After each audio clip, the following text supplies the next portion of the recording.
સહજાત્મ સ્વરૂપ પરમ ગુરુ. પ્રશ્ન છે, શિક્ષા પાઠ 15 ભક્તિનો ઉપદેશ. તોટક શુભ શીતળતામય છાય રહી મન વાંછિત જ્યાં ફળ પંક્તિ કહી જીન ભક્તિ ગ્રહો તરુ કલ્પ અહો ભજીને ભગવંત ભવંત લહો. આ તોટક છંદમાં આમ ગાવાનું હોય. યમ નિયમ સંયમ આપકીઓ પુનિ ત્યાગ બિરાગ અથાગ લ્યો. આ બધા રૂલ છે સંસ્કૃતના. વાંધો નહીં, કોઈ પણ રાગે ગાય. આ તો માથે આવ્યું એટલે ત્રોટક છંદ. એની માત્રા હોય ફિક્સ, એ હમણાં આવશે આમાં. ભજીને ભગવંત ભવંત લહો. આ પદમાં પરમ કૃપાળુદેવે 5 વાર કહ્યું છે કે ભજીને ભગવંત ભવંત લહો, બીજું નહીં, વ્યવહાર નહીં. એક ને એક વાત ફરી વાર દોહરાવી છે ધ્રુવ પદમાં. ભજીને ભગવંત ભવંત લહો, ભજીને ભગવંત ભવંત લહો. કોઈ જાત્રા કરવા ગયો હોય ક્યારે એમ પ્રાર્થના કરે, ભગવાન મારો ભવનો અંત ક્યારે આવશે, એમ સમજશે કર કે પાલતાણા ચડીને. વિતરાગ ભગવાનની ભક્તિથી સમ્યક દર્શન થશે. પછી નૃપચંદ્ર પ્રપંચ અનંત. પ્રપંચ એટલે બધા સંસારના માયા જાળ, બધી બધા પેંતરા રચે ને એને પ્રપંચ કહેવાય. બધું માયાજાળ, સંકલ્પ વિકલ્પ દ્વંદ્વ. અનંત દહો, અનંત જાતના પ્રપંચ. એ ભગવાન હું પ્રપંચમાં પડ્યો છું. ખટપટ બધી વિકથા, બધું પ્રપંચ, અનંત પ્રપંચ. આ દહો બાળી નાખો, ભજીને ભગવંત ભવંત લો. ત્યાં નૃપચંદ્ર, આખા વચનમાં બધે રાજચંદ્ર, ખાલી અહીંયા એક જ જગ્યાએ નૃપચંદ્ર કેમ લખ્યું? નૃપ એટલે રાજા, નૃ એટલે રાજા, પ એટલે પ્રજા. પ્રજાને પાળે એ નૃપ કહેવાય. જમીનનો ધણી હોય એ ભૂપતિ કહેવાય. ભૂપતિ એટલે રાજા. પ્રજાનું ધ્યાન રાખે એ નૃપ કહેવાય, રાજા. નૃપતિ, ઓલું ભૂપતિ. તો રાજચંદ્ર, રાજા એટલે રાજા. આખા વચનમાં રાજચંદ્ર લખ્યું, અહીંયા નૃપચંદ્ર કેમ લખ્યું? એટલે ઘણા સુધારે છે, એમ લખે રાજચંદ્ર પ્રપંચ અનંત. આ છે ને માથાળા લખ્યું છે કોઈ તોટક છંદ. જો રા છે ને દીર્ઘ છે અને નૃ છે ને રસ્વ છે વ્યાકરણમાં, છંદ વ્યાકરણમાં. પિંગળ છંદના બધા રૂલ છે. માત્રા હોય. અનુષ્ટુપ છંદને 32 માત્રા હોય. શાર્દુલ વિકૃત છંદ નથી આવતું, દેખી આંગળી આપ એક અડવી, આ 76 માત્રા હોય. એમાં એક ટુકડો 1938 76. એમ અનુષ્ટુપ છંદમાં છે રાજચંદ્ર મહમ મંદે તત્વલોચન દાયકામ. ત્યાં શ્રી મૂકીએ ને SHREE શ્રી થઈ જાય. એટલે વ્યાકરણ ખોટું પડે કે હું કોઈ બોલતો ને માન આપું એટલે બોલે મંગાવીમાં શ્રી રાજચંદ્ર મહમ મંદે. શ્રી ન મુકાય ત્યાં. અનુષ્ટુપ છંદ 32 માત્રાનો હોય. નવકાર મંત્ર ઉપર ગીતી છંદ છે અને નીચે એસો પંચનો મુકારો અનુષ્ટુપ છંદ છે. ઓમ નમો હરિન્દ્રણમ બોલો ને એટલે 2 મંત્ર ચેડા કરે. મંત્ર 2 મંત્ર ભેગા થયા. ઓમ એક સ્વતંત્ર મંત્ર છે, નવકાર મંત્ર સ્વતંત્ર મંત્ર છે. 2 મૂક્યો એટલે માત્રા બદલી ગઈ. પછી આપણે બોલીએ ને 68 અક્ષર એના જાણો, 68 તીર્થનો તાર, સમરો મંત્ર બોલો. પછી 68 ક્યાં રહ્યા?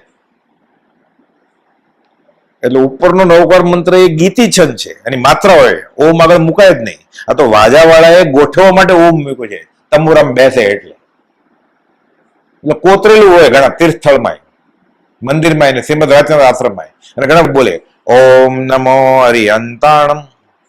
જેને નથી ખબર એને વાંધો નહીં, એને ખબર છે, જે પંડિત થયો છે એને આશાત્માનો દોષ લાગશે. ચેડા કર્યા મંત્રમાં, મનાય છે.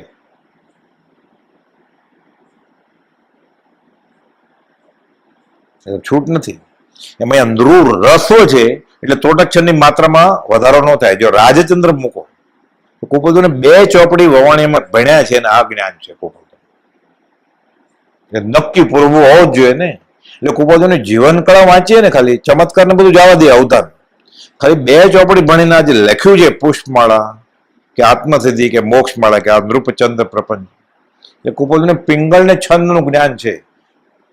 તો આ તો બધું 8મા ધોરણથી શરૂ થાય. એ સંસ્કૃત લીધું હોય તો. આ ત્રોટક, આ પિંગળ છંદ આ બધું ક્યાં આવે? હિન્દી જ 8માં ને પછી 5મા ધોરણથી શરૂ થતું હતું. તો કોઈ 4 પદ હિન્દીમાં લખ્યા છે પાછું. બિના નયન પાવે નહીં ને, યમ નિયમ સંયમ બાપ કયો ને, મારક સાચા મિલ ગયા ને, હોત આસવા પરિસવા. હિન્દી ક્યાં શીખવા ગયા હતા? એ સંસ્કૃત ક્યાં શીખવા ગયા હતા? અહીંયા નૃપચંદ્ર પ્રપંચ અનંત ભજીને ભગવંત ભવંત.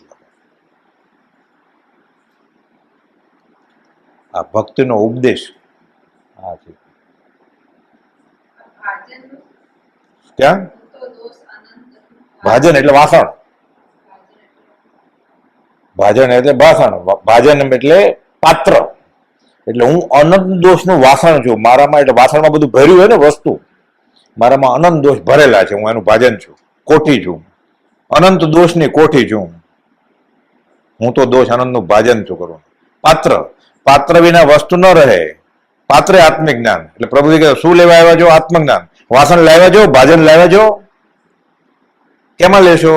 કે લાકડા લેવા જાય ભારો તો દોડું લેતો જાય એટલે બંધાય ગાંસડી. દૂધ લેવા જાય તો તપેલી લઈને જાય, કે ઘી લેવા જાય તો બરણી લઈને જાય. આત્મજ્ઞાન કેમાં લેશો? વાસણ લેવા જાઓ, પાત્ર થાવ કે અનંત દોષનું ભાજન છે.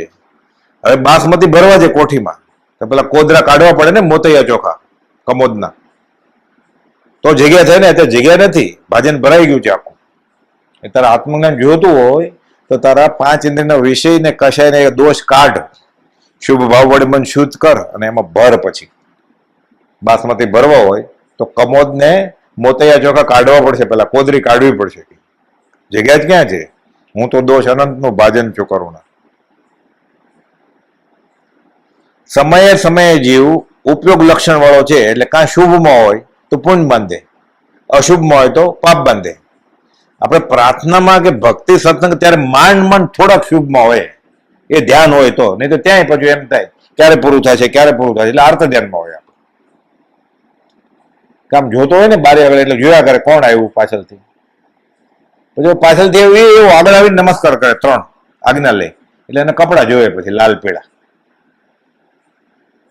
એમાં અત્તર નાખીને આવે એટલે સુગંધ આવે, એટલે ધ્યાન જાય. પાછું બધું ભેદી છે બધું.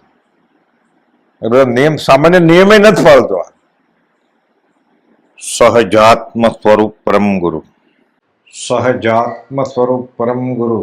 તમારો પ્રશ્ન નૃપચંદ્ર પ્રપંચ અનંત દહો ભજીને ભગવંત ભવંત લહો એ કડી અંગે છે. શુભ શીતલ તામય છાય રહી એ પદની આ 5મી કડી છે. ભક્તિનો ઉપદેશ. પરદ્રવ્યમાં અલ્પણ મોહ, મમતા, રાગભાવ છે ત્યાં સુધી જીવ મુક્ત થઈ શકે નહીં. રાગ, દ્વેષ અને મોહ આ છોડે ત્યારે જ આત્મતત્વ આત્મસાત થાય, યથાર્થ પ્રતીતિ આવે અને આત્મા પણ અનુભવાય. નૃપ એટલે રાજા, એટલે કે રાજચંદ્ર.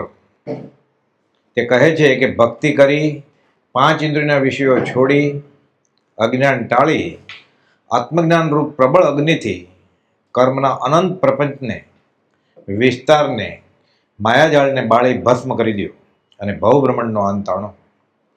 ભક્તિ કરવાથી રાગ કથાનો સર્વથા ક્ષય થાય, તત્વ સ્વરૂપ ધારણ થાય ત્યારે પરાભક્તિ આવે. જ્ઞાનીનું શુદ્ધ સ્વરૂપ સમજાય, તેમાં વૃત્તિ લીન થાય, તેમ તેમ રાગ દ્વેષનો ક્ષય થાય અને અનંત પ્રપંચ છૂટી જાય. અનાદિથી 5 ઇન્દ્રિયના વિષયોમાં રાગ દ્વેષ કરવાનો જીવને અભ્યાસ છે. હર્ષશોક થાય છે તે ભક્તિના બળે દૂર કરે, વિષયોથી વિરક્ત થાય, તેને ભક્તિમાં શુદ્ધ તત્વનો આનંદ આવે. તેથી કહે છે કે હે રાજચંદ્ર, એવા અનંતકાળના પ્રપંચોનો ક્ષય કરો.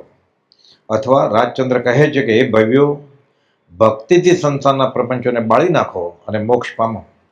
બ્રહ્મચારીજીએ મોક્ષમાળા વિવેચનમાં આ મુજબ અર્થ કર્યો છે. ભક્તિથી એ સ્વરૂપ જેમ જેમ પ્રકાશ પામશે તેમ તેમ રાગ દ્વેષ ક્ષય થશે, અને જેમ જેમ રાગ દ્વેષ ક્ષય થશે તેમ તેમ વળી આત્મ સ્વરૂપ વિશેષ પ્રકાશ પામશે. આત્મભાવના કરતા રાગ દ્વેષનો ક્ષય થાય અને એ રીતે પ્રપંચરૂપ વિષય કેશાને બાળી જીવ ભાવનો અંત કરે. વદે રાયચંદ વીર એમ અહીં નૃપચંદ્ર શબ્દ વાપર્યો છે. અન્ય સ્થળે બધે રાજચંદ્ર અને અહીં નૃપચંદ્ર એમ શાથી? પ્રભુ પૂર્વ કમાણી બહુ લાવ્યા. આ પદ ત્રોટક છંદમાં લખાયું છે. તેમ અક્ષર શબ્દોની ગોઠવણી એ પ્રમાણે કરાય કે માત્રા વધી ન જાય. જો રાજચંદ્ર લખવામાં આવે તો રા એ દીર્ઘ અક્ષર અને નૃપચંદ્રમાં નૃ એ લઘુ અક્ષર છે. લઘુ લઘુ ગુરુ, લઘુ લઘુ ગુરુ એ મુજબ આ છંદની રત્નમાં નૃ વાપરતા કાવ્યમાં વ્યાકરણની ભૂલ પણ ન ઠરે. રાજચંદ્ર વાપરતા અર્થ અને ભાવાર્થ કે પરમાર્થ એ જ રહે, પણ વ્યાકરણમાં ભૂલ થાય કેમ કે માત્રા વધી જાય. તે ટાળવા અહીં પરમ કુબોધે નૃપચંદ્ર પ્રયોગ કર્યો છે. તે પણ માત્ર આ 16 વર્ષની ઉંમરે. વેદ દર્શનમાં પ્રપંચ શબ્દ સૃષ્ટિ, અખિલ બ્રહ્માંડ કે માયા માટે વપરાય છે. આ અર્થમાં ભૌતિક જગત આખું પ્રપંચ માયા, છળ કપટ કે ભૂલ ભૂલામણી છે. કર્મ મૃગ જળની જેમ જીવને ફસાવે છે, દગો કરે છે. જે મૂળમાં છે જ નહીં પણ જણાય તે માયાવી, આડંબર કે છળ કપટ કહેવાય છે. આત્માર્થ સિવાય બધી ક્રિયા ભૂલ ભૂલામણી જ છે. આત્માર્થને ભૂલીને જે કર્યું તે બધું પ્રમાદના ખાતામાં છે. પ્રપંચ એ જ કે જે છે નહીં પણ ભાસે. શિયાળ સિંહનું મોરું પહેરી રાજા થઈને ફરે છે તે રીતે તલવારની ધાર પરનું મધ. અજ્ઞાની જીવ મધ ચાટવા જાય અને જીભ કપાવે, દોડે છે સુખ માટે અને થાય છે દુઃખી. વ્યવહારમાં પણ પ્રપંચ શબ્દનો અર્થ અવગુણ સૂચક કે નકારાત્મક અભિગમ દાખવવા વપરાય છે કે જેનાથી દૂર રહેવું. ચેતવું એ શાણા પુરુષનું લક્ષણ છે. ઉપનિષદમાં પણ આ જ પ્રકાર દર્શાવવા પ્રપંચ શબ્દ વપરાયો છે. ઉપનિષદો અનુસાર અદ્રશ્યમાન જગત અને તેમાં ભ્રમિત થનાર જીવ જ્યાં ચિત્ર વિચિત્ર સંસાર ઊભો થાય છે. પ્રપંચ શબ્દ પ્ર એટલે ખાસ વિશેષ રૂપે અને પંચ એટલે પાંચનું જોડાણ. પાંચ ઇન્દ્રિયોના વિષયો જેમાં આખું જગત રાચી રહ્યું છે અને અપેક્ષાએ આત્મા સિવાયનું આ જળ માયારૂપ જગત જે પાંચ મહાભૂતનો સમૂહ છે, પૃથ્વી, જળ, અગ્નિ, વાયુ અને આકાશ, આને લઈને ભૌતિક વિશ્વ અનંત સંસાર ઊભો થયો તે પ્રપંચ છે. સદગુરુના બોધે પુરુષાર્થ કરતા આત્મજ્ઞાન થાય ત્યારે આ જગત ખરેખર પ્રપંચ ભાસે. જાગીને જોઉં તો જગત દિશે નહીં, ઊંઘમાં અટપટા ખેલ ભાસે. સૃષ્ટિ મંડાણ છે એણવિદ એની પરે, બ્રહ્મલટ કા કરે બ્રહ્મ પાસે. બ્રહ્મ સત્ય જગત મિથ્યા. મહાત્મા શંકરાચાર્યજીનો આ અદ્વૈત વેદાંત સિદ્ધાંત એક હરિત સર્વસ્વ છે. બાકી બધું માયા, ભ્રમ કે પ્રપંચ છે. જગત વાસ્તવિક નથી, ભાસે છે. ભ્રામ્યન સર્વભૂતાની યંત્રારૂઢાની માયા. ચાવી લીધેલા રમકડાની જેમ આ જીવ પ્રપંચમાં ફસાયેલ છે. શ્રી કૃષ્ણ અર્જુનને આ મુજબ ગીતામાં બોધ આપે છે. દોરડીમાં સાપનો ભ્રમ થાય છે તેમ આનંદકાળના અનંત પ્રપંચનો દાહ થાય, નાશ થાય, તે બળી જાય એ સાધકનું ધ્યેય છે. અને આત્મજ્ઞાન થાય ત્યારે જ શક્ય બને. અને પ્રપંચોથી જીવ નિવર્તે તો આત્મજ્ઞાન થાય. ભગવદ્ ગીતા અધ્યાય 7 14મો શ્લોક છે. ભગવાન શ્રી કૃષ્ણ અર્જુનને કહે છે કે આ સત્વ, રજ અને તમોગુણ, આ દેવી માયા એ પ્રપંચ છે, સંસારની જડ છે. તેનો પાર પામવા મારે શરણે આવો, મારે શરણે આવો. એટલે કે આત્માને ઓળખો અને આ પ્રપંચને દહો, જેથી મને પામો, એટલે કે સહજ આત્મ સ્વરૂપને પામો. સહજાત્મ સ્વરૂપ પરમ ગુરુ.